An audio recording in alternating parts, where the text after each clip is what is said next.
Hi hello friends, welcome back to sweet Shetty channel. ಎಲ್ರು ಹೇಗಿದ್ದೀರಾ? ಎಲ್ರು ತುಂಬಾ ಚೆನ್ನಾಗಿದ್ದೀರಾ ಅಂತ ಭಾವಿಸ್ತಾ ಇವತ್ತು ಈ ನಿಮ್ಮ ಸ್ವೀಟ್ ಶೆಟ್ಟಿ ಒಂದು ಸ್ಪೆಷಲ್ ಆಗಿರುವಂತಹ ಪೂಜೆನ ಹೇಗೆ ಮಾಡ್ತಾ ಇದ್ದೀನಿ ಅಥವಾ ಈ ಪೂಜೆಯಿಂದ ಏನೇನು ಫಲಗಳು ಸಿಗುತ್ತೆ ಮತ್ತೆ ಈ ಪೂಜೆನ ಯಾಕೆ ಮಾಡ್ತೀವಿ ಅಥವಾ ಯಾರು ಮಾಡಬೇಕು ಅನ್ನೋದನ್ನ ತಿಳಿಸೋದಕ್ಕೆ ಇಷ್ಟಪಡ್ತೀನಿ. ಸೊ ನೀವೆಲ್ಲರೂ ಕೂಡ ಕೊನೆ ತನಕ ನನ್ನ ವಿಡಿಯೋನ ಮರಿದೇನೆ ನೋಡಿ ಅಂತ ಹೇಳ್ತಾ ಇವತ್ತಿನ ಲಾಗ್ನ ಸ್ಟಾರ್ಟ್ ಮಾಡ್ತಾ ಇದ್ದೀನಿ. ಮನೆಯಲ್ಲೂ ಕೂಡ ಬೇಗ ಬೇಗನೆ ಪೂಜೆನ ಮುಗಿಸ್ಬಿಟ್ಟು ನಾನು ಹೊರಡ್ತಿರೋದು ಬಂದು ನಮ್ಮ ಮನೆಗೆ ಹತ್ತಿರದಲ್ಲಿರುವಂತಹ ಶಿವನ ದೇವಸ್ಥಾನಕ್ಕೆ. ನಾನು ಮತ್ತೆ ನಮ್ಮ ಫ್ಯಾಮಿಲಿಯವರೆಲ್ಲರೂ ಕೂಡ ಇವತ್ತು ಖುಷಿಯಿಂದ ನಮ್ಮ ಮನೆಗೆ ದೈವಾಧೀನರಾಗಿರುವಂತಹ ನಮ್ಮ ಹಿರಿಯವರನ್ನು ಇವತ್ತು ವೆಲ್ಕಮ್ ಮಾಡ್ತಾ ಇದ್ದೀವಿ ಈ ಪಿತೃಪಕ್ಷ ಪೂಜೆಯ ಮೂಲಕ. ಅದಕ್ಕಾಗಿ ನಾವು ಫಸ್ಟ್ ಪ್ರೊಸೀಜರ್ ಏನ್ ಮಾಡ್ತೀವಿ ಅಂದ್ರೆ ದೇವಸ್ಥಾನಕ್ಕೆ ಬಂದು ಅಲ್ಲಿರುವಂತಹ ಬ್ರಾಹ್ಮಣರಿಗೆ ದಾನವನ್ನು ಕೊಡ್ತೀವಿ. ಆಕ್ಚುಲಿ ನಾವು 4-5 ವರ್ಷದಿಂದ ಸೇಮ್ ಪ್ರೊಸೀಜರ್ ನ ಫಾಲೋ ಮಾಡ್ತಾ ಬರ್ತಾ ಇದ್ದೀವಿ. ಒಂದು ದಿನ ಮುಂಚೆನೆ ನಾವೆಲ್ಲ ಐಟಮ್ ಗಳನ್ನ ಆಕ್ಚುಲಿ ಪರ್ಚೇಸ್ ಮಾಡ್ತಾ ಇರೋದು ನಿಮ್ಗೆ ನಾನು ತೋರಿಸ್ತಾ ಇರೋದು. ಯಾವ ರೀತಿ ದಾನದ ಏನೇನ್ ಐಟಮ್ ನಾವು ಕೊಡ್ತಾ ಇರ್ತೀವಲ್ವಾ ಅವನ್ನೆಲ್ಲ ಬೇರೆ ಬೇರೆ ಶಾಪ್ ಗಳಿಂದ ಪ್ರತಿಯೊಂದನ್ನು ಕೂಡ ತಗೊಂಡು ರೆಡಿ ಮಾಡ್ಕೊಂಡು ಇಟ್ಕೊಂಡಿರ್ತೀವಿ. ದಾನದ ಐಟಮ್ಗಳು ಅಂದ್ರೆ ಅಕ್ಕಿ, ಬೇಳೆ, ಕಾಳು, ತೆಂಗಿನಕಾಯಿ, ಹಾಗೆ ಒಂದು ವಸ್ತ್ರ ಅಂದ್ರೆ ಇವಾಗ ಪಂಚೆ ಅಥವಾ ಶಲ್ಯ ಹೇಳ್ಬಹುದು, ಹಾಗೆ ನಿಮ್ ಕೈಯಲ್ಲಿ ಆಗುವಂತಹ ಅಷ್ಟು ದಕ್ಷಿಣೆಯನ್ನು ಇಟ್ಟು ಈ ಬ್ರಾಹ್ಮಣರ ಮೂಲಕ ನಮ್ಗೆ ಒಂದು ಆಶೀರ್ವಾದವನ್ನು ತಗೊಂತಾ ಇದ್ದೀವಿ. ನಾವು ಯೂಶುವಲಿ ಪ್ರತಿ ವರ್ಷನೂ ಇವ್ರ ಜೊತೆನೆ ಈ ಪೂಜೆಗಳನ್ನ ಮಾಡಿಸ್ಕೊಂತಿರೋದ್ರಿಂದ ನಾವು ನಮ್ಮ ಶಿವ ಟೆಂಪಲ್ಗೆನೆ ಬರ್ತಾ ಇರ್ತೀವಿ.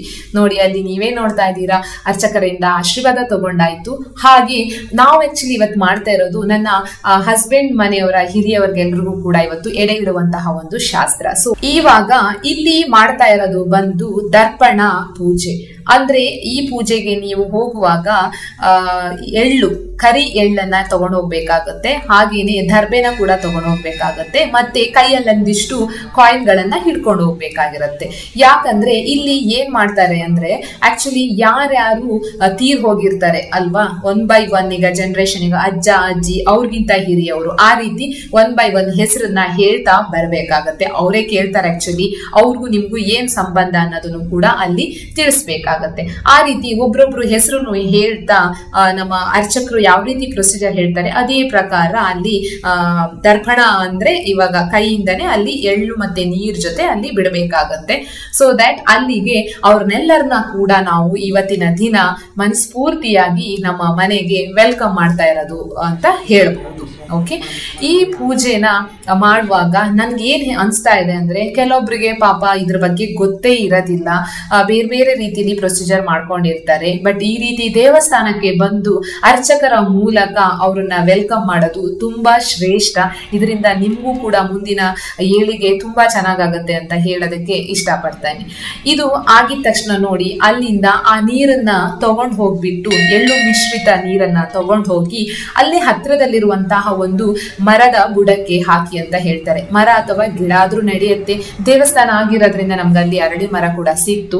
ಸೊ ಅಲ್ಲಿಗೆ ಹೋಗಿ ಆ ನೀರ್ನ ಹಾಕ್ಬಿಟ್ಟು ಅದ್ರೊಳಗಡೆ ಇರುವಂತಹ ಕಾಯಿನ್ ನ ತಗೊಂಡ್ ಬಂದು ನಮ್ಮ ಅರ್ಚಕರಿಗೇನೆ ಅದನ್ನ ದಾನದ ರೂಪದಲ್ಲಿ ಕೊಡಬೇಕಾಗತ್ತೆ. ಪಿತೃಗಳಿಗೆ ಆಕ್ಚುಲಿ ಪಿತೃಲೋಕದಲ್ಲಿ 365 ಡೇಸ್ ಈಕ್ವಲ್ ಟು 1 ಡೇ ಅಂತ ಕೌಂಟ್ ಆಗುತ್ತಂತೆ. ನೀವು ಕೇಳಿರ್ತೀರಾ ಅನ್ಸುತ್ತೆ, ಇದನ್ನ ಟೈಮ್ ಡೈಲೇಷನ್ ಅಂತಾನೆ ಹೇಳ್ತಾರೆ.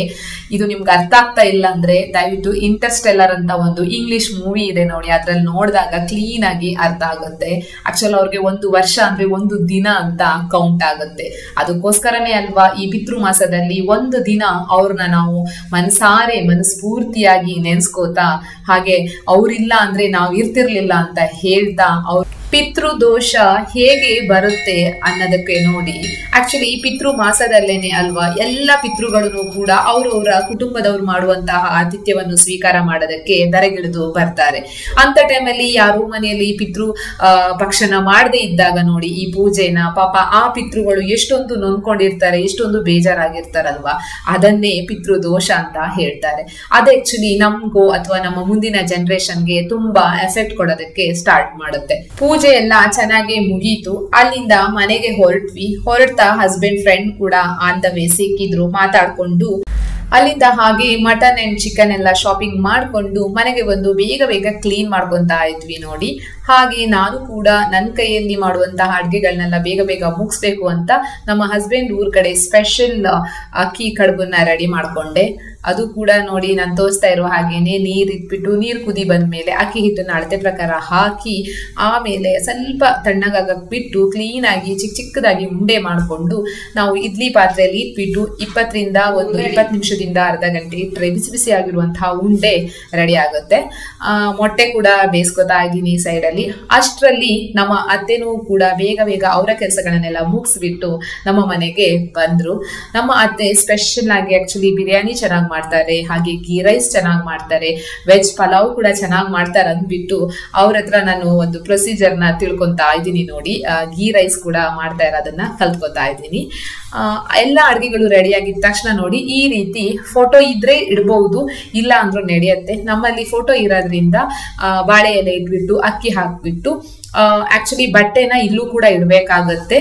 ನಾವು 2-3 ಕಡೆ ಶಾಪಿಂಗ್ ಹೋದಾಗ ನೋಡಿದಾಗ ಒಂದ್ 2-3 ಶರ್ಟ್ ನ ಸೆಲೆಕ್ಟ್ ಮಾಡಿದ್ವಿ. ಬಟ್ ಫೈನಲ್ ಆಗಿ ನಮ್ಗೆ ಇಷ್ಟ ಆಗಿರೋದು ಬಂದು ವೈಟ್ ಶರ್ಟೇನೆ. ಯಾಕಂದ್ರೆ ವೈಟ್ ತುಂಬಾ ಶ್ರೇಷ್ಠ ಇಂಥ ಟೈಮಲ್ಲಿ ಅಂದ್ಬಿಟ್ಟು 2 ನೋಡಿ ಶರ್ಟ್ ಗಳನ್ನ ಸೆಲೆಕ್ಟ್ ಮಾಡಿರೋದನ್ನ ಬೇಡ ಅಂತ ರಿಜೆಕ್ಟ್ ಮಾಡ್ಬಿಟ್ಟು ಫೈನಲ್ ಆಗಿ ಈ ವೈಟ್ ಶರ್ಟ್ ನ ಸೆಲೆಕ್ಟ್ ಮಾಡ್ಕೊಂಡ್ವಿ. ಶರ್ಟ್ ಜೊತೆ ಆಕ್ಚುಲಿ ಟವಲ್ಲು ಹಾಗೇನೆ ಮತ್ತೆ ಬ್ಲೌಸ್ ಪೀಸ್ ಕೂಡ ಇಡ್ತೀವಲ್ವಾ, ಅದನ್ನೆಲ್ಲ ನಾವು ಹಿಂದಿನ ದಿನಾನೇ ದಾನದ ಐಟಮ್ಗಳು ಪರ್ಚೇಸ್ ಮಾಡುವಾಗ್ಲೇನೆ ನಮ್ಗೆ ಗೊತ್ತಿರುವಂತಹ ಶಾಪ್ಗಳಲ್ಲೇನೆ ಕ್ಲೀನ್ ಆಗಿ 1 by 1 ನೋಡ್ಕೊಂಡು ಸೆಲೆಕ್ಟ್ ಮಾಡ್ಕೊಂಡಿದ್ವಿ. ಹಾಗೆ ನನ್ನ ಮಗಳು ನೋಡಿ ಭರತನಾಟ್ಯ ಮುಗಿಸ್ಕೊಂಡು ಬಂದು ಇಲ್ಲೂ ನಾಟ್ಯ ಮಾಡ್ತಾನೆ ಇದ್ದಾಳೆ.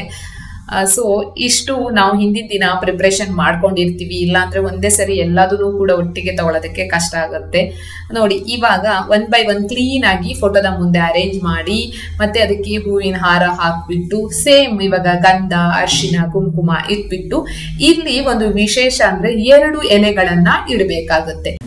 ಯಾಕಂದ್ರೆ ಒಂದು ಎಡೆನ ನಾವೆಲ್ರೂ ಸ್ವೀಕಾರ ಮಾಡ್ಬೇಕಾಗುತ್ತೆ ಪೂಜೆಯ ನಂತರ. ಇನ್ನೊಂದನ್ನ ಆಕ್ಚುಲಿ ನಾವು ಎಡೆನ ತಗೊಂಡು ಹೋಗ್ಬಿಟ್ಟು ಮೇಲ್ಗಡೆ ಹಕ್ಕಿಗಳಿಗೆ ಇಡಬೇಕಾಗತ್ತೆ. ಅಲ್ಲಿ ಶ್ರೇಷ್ಠವಾಗಿರುವಂತಹ ಕಾಗೆನ ನಾವು ಫಸ್ಟ್ ಪ್ರಿಪೇರ್ ಮಾಡ್ತೀವಿ. ಯಾಕಂದ್ರೆ ಪಿತೃ ದೇವರುಗಳ ವಾಹನ ಬಂದು ಕಾಗೆ ಅಲ್ವಾ. ಹಾಗೇನೆ ಇಲ್ಲ ಅಂದ್ರೆ ನಾಯಿಗೂ ಕೂಡ ಈ ಎಡೆಯನ್ನು ಬಡಿಸಬಹುದು. ಯಾಕಂದ್ರೆ ನಾಯಿನೂ ಕೂಡ ಯಮಧರ್ಮರಾಯನ ಪ್ರೀತಿಯ ಪ್ರಾಣಿ ಅಂತಾನೆ ಹೇಳ್ಬಹುದು ಅಲ್ವಾ. ನಾವು ನಾನ್ ವೆಜ್ ಎಡೆ ಬಡಿಸ್ತಾ ಇರೋದ್ರಿಂದ ಇವತ್ತು ಇದನ್ನ ದನಕ್ಕೆ ಯಾವುದೇ ರೀತಿ ನಾವು ಎಡೆನ ಇಡಕ್ಕಾಗೋದಿಲ್ಲ. ವೆಜ್ ಐಟಮ್ ಮಾಡಿ ಇಡುವಂತವ್ರು ಕೂಡ ಇಲ್ಲ ಅಂದ್ರೆ 3ನೇ ಆಪ್ಷನ್ ನೀವು ಹಸುಗಳಿಗೂ ಕೂಡ ಎಡೆಯನ್ನು ಬಡಿಸಬಹುದು. ಈ ರೀತಿ ಪ್ರತಿಯೊಂದು ಏನೇನ್ ಮಾಡಿರ್ತೀರಾ ಅವ್ರಿಗೆ ಇಷ್ಟ ಆಗಿರೋದನ್ನೆಲ್ಲ ಕ್ಲೀನ್ ಆಗಿ ಫೋಟೋದ ಮುಂದೆ ಅರೇಂಜ್ ಮಾಡಿಬಿಟ್ಟು ಪ್ರತಿಯೊಂದು ಪಿತೃಗಳನ್ನು ಕೂಡ ಈ ಸಂದರ್ಭದಲ್ಲಿ ಪ್ರೇ ಮಾಡ್ಕೋಬೇಕಾಗತ್ತೆ. ಇಲ್ಲಿ ನಾವು ಇಟ್ಟಿರುವಂತಹ ಐಟಮ್ ಅಲ್ಲಿ ನೀವೇ ನೋಡ್ತಾ ಇದ್ದೀರಾ ನೋಡಿ, ಎಣ್ಣೆ ಕೂಡ ಯಾವುದೇ ಸಂಕೋಚವಿಲ್ಲದೆ ಇಡಬೇಕಾಗುತ್ತೆ. ಯಾಕಂದ್ರೆ ಅದನ್ನು ಕೂಡ ಅವ್ರಿಗೆ ತುಂಬಾ ಒಂದು ವಿಶೇಷ ಈ ದಿನಗಳಲ್ಲಿ ಅಂತ ಹೇಳ್ತಾ ಇದ್ದೀನಿ.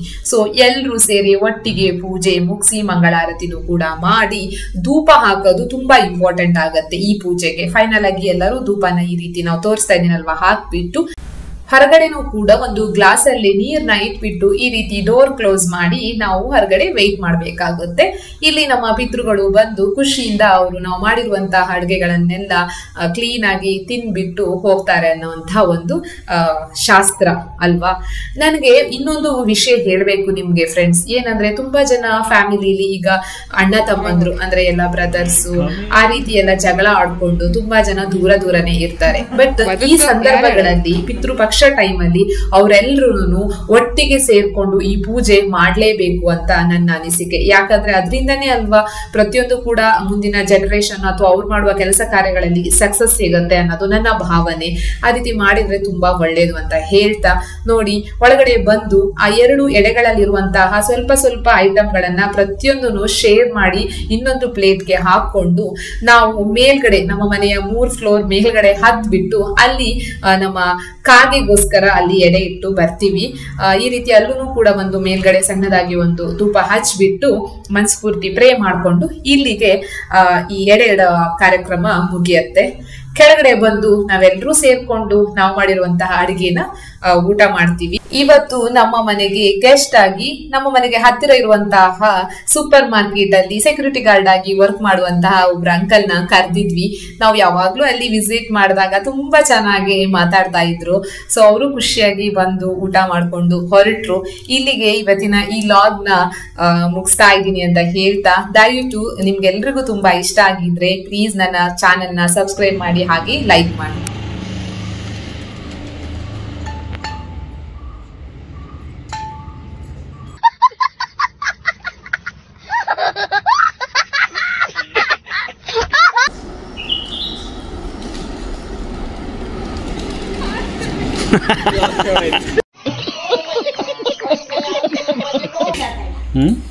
ಸೌತೆಕಾಯಿ ಕಟ್ ಮಾಡಿದ್ವಿ.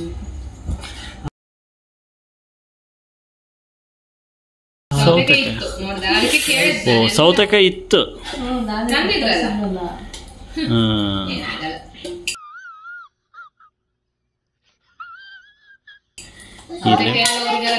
ರೂಢಿ ಆಗಿರುತ್ತೆ.